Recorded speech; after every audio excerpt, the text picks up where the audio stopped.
क्लाइटोलॉजी के पहले वीडियो में आपका बहुत बहुत स्वागत है। लॉजिकल रीजनिंग चैप्टर पे होने वाला ये पहला वीडियो अल्फाबेटिकल या अल्फाबेटिक टेस्ट चैप्टर पे होने वाला है। सबसे पहली चीज जो इस चैप्टर को करने से पहले हम सीखेंगे वो ये होगा कि भाई इस चैप्टर को करने का इंपॉर्टेंट क्या है। तो पहले देखिए यहाँ पे आप अगर गौर से अगर आप देख पा रहे हो ये कुछ और है बट आपको दिखाने की जरूरी है। मैंने ए टू एम और एन टू जेड नंबरिंग कर रखा है। ऊपर एक नंबर है हर एक अल्फाबेट के 1 to 13 A to M और N to Z 14 to 26 और ठीक इसी के तर्ज पे उल्टा Z to N मैंने फिर से 1 to 13 और M to A 14 to 26 लिख रखा है। जैसा हम जानते हैं इंग्लिश के मैंने इंग्लिश में टोटल 26 लेटर्स है जिनमें A E I O U वो वॉवेल होते हैं।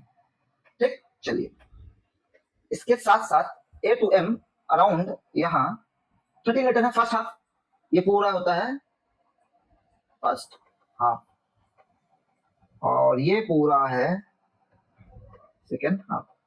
ठीक है, आई होप आपको समझ में आया first half second half numbering, क्योंकि यही हमें बाद में बहुत सारे क्वेश्चंस को करने में मदद करेगा।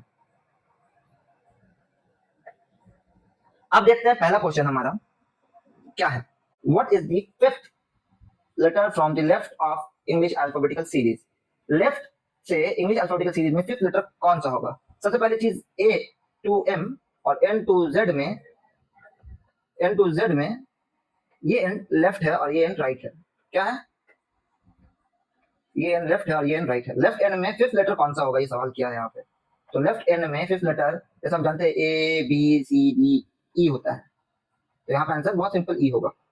ठीक, लेकिन ये नोवाइस लेवल का क्वेश्चन है, यानी एकदम शुरुआती लेवल का। आई होप आपको ये समझ में आया हो। सेकंड क्वेश्चन अगर आप देखेंगे तो आप पाएंगे सेकंड क्वेश्चन पूछता है कि if the word cab C A B is arranged in alphabetical order what does it become. अब यहाँ पे बात क्या किया है, कैप को अरेंज करने बोला है अल्फाबेटिकल ऑर्डर में। तो ये अल्फाबेटिकल ऑर्डर है क्या। अल्फाबेटिकल ऑर्डर है A B C D E F G H to Z. ये अल्फाबेटिकल ऑर्डर है जिस ऑर्डर में अल्फाबेट लिखे जाते हैं। तो अगर ऐसे सी ए बी को मार्क किया जाए तो सबसे पहले ए आएगा, फिर बी आएगा, एंड में सी आएगा।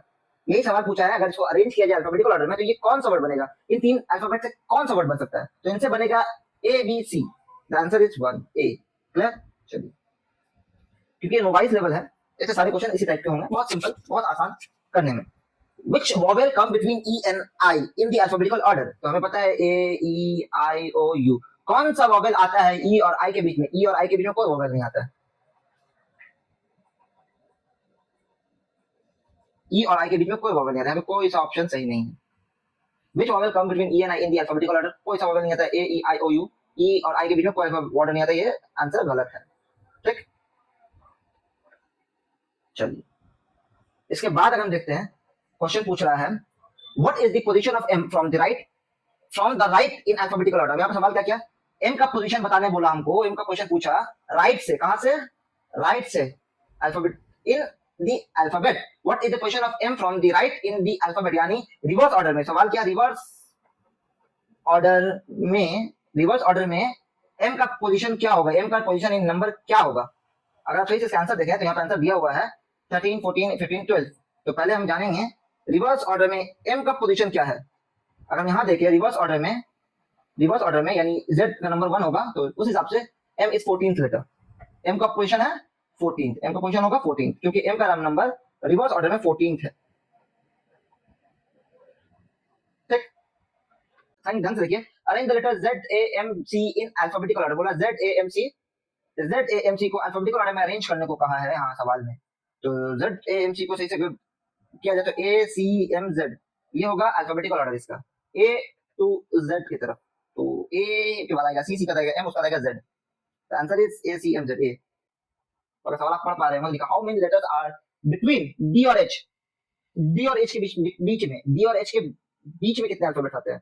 तो D E F G H, D और H के बीच में 3 अल्फाबेट्स आते हैं। 3 इज द आंसर। ठीक, 3 इज द आंसर। देखिए which letter is exactly in the middle between G and S। G और S के बिटवीन यानी बीच में कौन सा लेटर आता है मिडिल में। G और S के बीच में कौन सा एकदम बीच मिडिल में। G H I J K L M N O P Q R S। जी वाले इसको मार्क करें, उसका देखा कितना अल्फाबेट है, 3 3 6 7 8 9 10 11 11 11 अल्फाबेट्स हैं और एग्जैक्टली मिडिल में 5 इस तरफ और 5 इस तरफ, यानी छठा लेटर जो होगा यानी 3 3 6 यानी एम। 1 2 3 4 5 1 2 3 4 1 5 यानी एम होगा इसका आंसर पहला। ये तरीका बहुत सिंपल है जी और एच के बीच में अल्फाबेट पता करने का। सिंपल। नंबर 19, नंबर 7 एग्जैक्टली बीच में कौन आएगा, तो H I J K L और यहाँ पे एच है 5, इन दोनों 5 के बीच में ये एम आएगा। इसके बाद का 8 नंबर क्वेश्चन क्या पूछा हमसे, if you reverse the order of the first 5 letters what is the new third letter.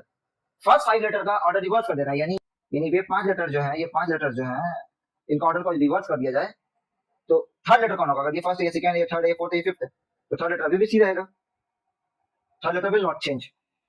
अगर ए बी सी डी ई को रिवर्स कर दिया जाए, नंबर्स 1 2 3 4 5 को चेंज करके 1 2 3 4 5, तीन तो अपनी जगह पे स्टैग्नेंट है ना, सी तो सेम रहेगा। चैप्टर के क्वेश्चन आज के, what is the second letter to the right of fourth letter from the left. एक बेसिक में बहुत इंटरेस्टिंग। अब यहां सवाल, which will be the second letter to the right, second letter to the right किसका, लेकिन किसका सेकंड लेटर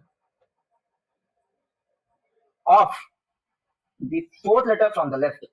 हमें पहले ये काउंट करना है fourth letter from the left. अब यहाँ पे सवाल ही सिंपली किया, सेकेंड लेटर कौन सा होगा राइट में, किसके राइट में, of the fourth letter from the left, left के फोर्थ लेटर के राइट में सेकंड कौन होगा। तो लेफ्ट के फोर्थ लेटर में ए बी सी डी में कौन सा है, A B C D, left माने ए टू जेड में ए लेफ्ट है और जेड राइट में है, A B C D E F G H I J K L M. देख इसमें फोर्थ लेटर कौन सा राइट हैंड में, लेफ्ट हैंड में ना, लेफ्ट हैंड का 1 2 3 4, फोर्थ लेटर है डी, इसके राइट में कौन सा डायरेक्शन में, राइट में। तो हमें हमेशा पता है लेफ्ट कौन सा राइट कौन सा, ये है राइट ये है लेफ्ट, खाने का हाथ नहीं बोलेंगे। लेफ्ट हैंड के राइट में सेकंड लेटर कौन सा होगा, तो राइट में फर्स्ट लेटर है ई और सेकंड लेटर है एफ, जवाब is answer is F. The word bet is arrange alphabetically which letter remains in the same position.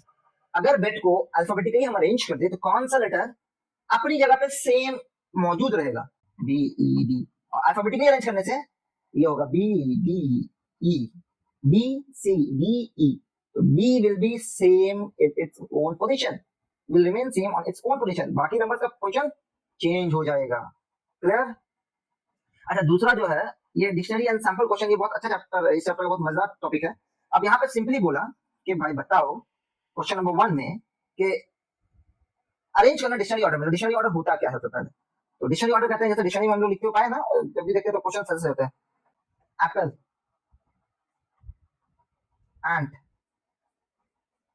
S, तो ए पी पहले ए एन बाद में एस, मैंने पहले अगर डबल ए है तो पहले बोलेंगे, उसके बाद ए बी को लेंगे, फिर ए सी को लेंगे, ये अल्फाबेटिकल ऑर्डर है डिक्शनरी के हिसाब से जो हर डिक्शनरी में आपको मिल जाएगा फॉलो होता हुआ। तो पहले कौन है, पेन, फिर पांडा, फिर पैनल, फिर पैंट्स, ठीक 4 है। सबसे पहले इसमें खासियत देखो, सबके अंदर पी है, सबके अंदर पी है, तो हम लोग जो कॉमन काट दे रहे हैं पी पी पी पी काट दिए, सब में ए है सेकंड तो काट दिया को सब में। अब यहाँ पे 3 में एन है और 1 में आई है, तो पता है आई पहले आता है, number 1 will be first, number 1 will be number 1 qualify, सबसे पहले ये आएगा 1 पहले आएगा, ठीक 1 पहले आ गया, ठीक है। अब तीनों में एन है तो एन कॉमन है तो काट देता तीनों का एन को। अब यहाँ पे डी है, इसमें डी है, इसमें ई है और इसमें टी है, हमें पता है इंग्लिश में सबसे पहले कौन आता है डी, तो सेकंड नंबर पे 2 क्वालिफाई कर गया। फिर हमें पता है ए पहले एन डी आया, फिर ई आएगा, 3 नंबर अपने जगह पे और 4 number T S N T end में आएगा, तो 4 4 के जगह पे रहेगा, यानी आंसर ए सही है। ये अल्फाबेटिकल ऑर्डर में हमने इसको अरेंज कर दिया, ठीक। ये तो एक क्वेश्चन हुआ, लेकिन आज का हमारा क्लास में हमने ये कुछ 10 11 क्वेश्चन सॉल्व किए और नेक्स्ट वीडियो में हम और भी क्वेश्चन सॉल्व करेंगे। अराउंड 50 क्वेश्चन है हमारे पास, 40-50 क्वेश्चन है, जैसे आप देख पा रहे होंगे 4 लेवल्स हैं। नेक्स्ट वीडियो का वेट करें, उस वीडियो में फिर हम इससे थोड़ा टॉपिक को, इससे एडवांस लेवल का टॉपिक कवर करेंगे और उस वीडियो में डिटेल में उसके कॉन्सेप्ट को भी, और वहां पे न्यू कॉन्सेप्ट आएंगे अल्फाबेटिकल टेस्ट के, उसको एक्सप्लोर करेंगे। अगर आपको हमारा वीडियो पसंद आया हो तो लाइक करें, चैनल को सब्सक्राइब करें और अपने दोस्तों के साथ इसको शेयर करें ऐसे इंटरेस्टिंग वीडियो के लिए। Thank you.